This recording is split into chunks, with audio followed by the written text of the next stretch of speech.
2 రోజుల పాటు పర్యటన.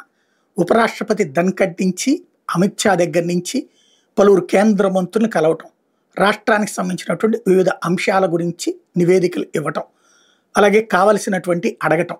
రాష్ట్రానికి అది చేయండి, ఇది చేయండి అన్నటువంటిది. ఇది అద్భుతమైనటువంటిది, బాధ్యతాయుతమైనటువంటి పని ఖచ్చితంగా. కాకపోతే ఇక్కడ అసలు సందేశం గ్రహించాలి.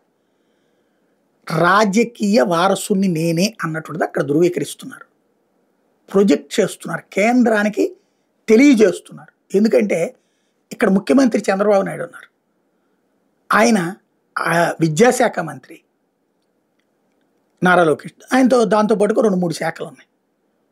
కానీ ఆయన శాఖలకు సంబంధం లేనటువంటి అంశాల హోంమంత్రిత్వ శాఖ ఇక్కడ అనిత. ఆమెం అక్కడ లేదుగా ఆయనతో పాటు. అట్లాగే ఇతర డిపార్ట్మెంట్లు ఇంకా కొంతమంది మంత్రులు కలిశారు. వాళ్ళు ఆయా శాఖలే ఏమీ లోకేష్ చూడట్లేదు. కానీ అవన్నీ కలిశారు.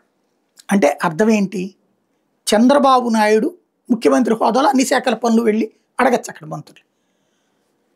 ఇంతకుముందు వెళ్ళి అడిగారు 1-2 సార్లు. ఇప్పుడు లోకేష్ వెళ్ళి అడుగుతున్నారు. అంటే భవిష్యత్ ముఖ్యమంత్రి తనే, లేదా ఇప్పుడు యాక్టింగ్ సీఎం తనే. ఎందుకంటే ఇతర శాఖల పనులు కూడా తను ఇన్వాల్వ్ అయి చేస్తున్నారు. అంటే రాష్ట్రాన్ని ఇప్పుడు తను నడిపిస్తున్నారు. ఇది అర్థం చేసుకోవాల్సిన అంశం.